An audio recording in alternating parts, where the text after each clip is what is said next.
Ja, jamen, kan du lige forklare kort, hvad det er gang i her, Michael?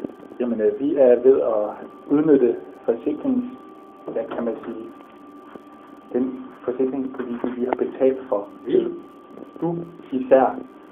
Jeg supplerer hermed med dokumentation for, at vi kan forsikre den her ved endelig uheld. Ja. Og jamen, hvad er det, du står med i hånden? Jamen, jeg står med en frisk Jolly Cola fra Aldi, som jeg har taget en god slurk af, og så har jeg en halv liter cola og fra Aktiv Super. Så jeg vil sådan set bare håbe, at polisen dækker, fordi ellers så er det godt. Det er jo bare at give dig i kast, tror jeg. Jamen, det er jo noget med, at man bare gør sådan her. Nej!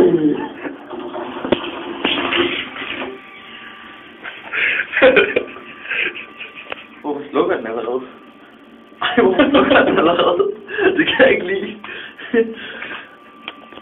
Ej, det var da ærgerligt.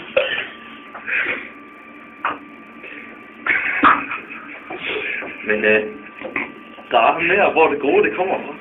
Det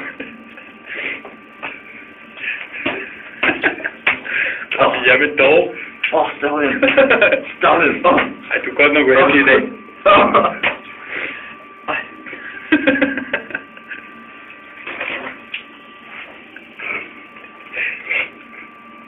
Jamen dog.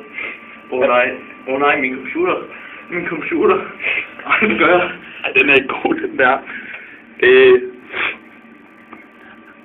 Du kunne ikke eventuelt... Jeg kan se, at der er stadig lidt sodavand til overs. Ja. Der er faktisk en helt chat fuld. Vi tager et close-up. Jo, så tager vi lige her og kigger lidt nærmere.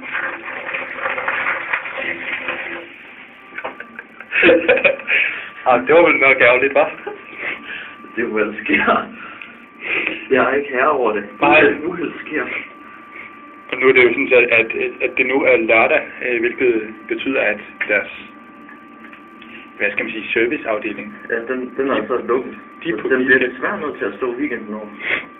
Ej, jamen, det må jo så betyde, at jeg ikke rigtig kan gå i bad, eller også kan jeg gå i bad. Det kommer til at lukke den var en cola. Jamen, det er jo så en offring igen. Den er altså ikke god, den der. De var bare ned i den. Den er jo godt stadig i cola. Ej, men en succes, det vil jeg sige der.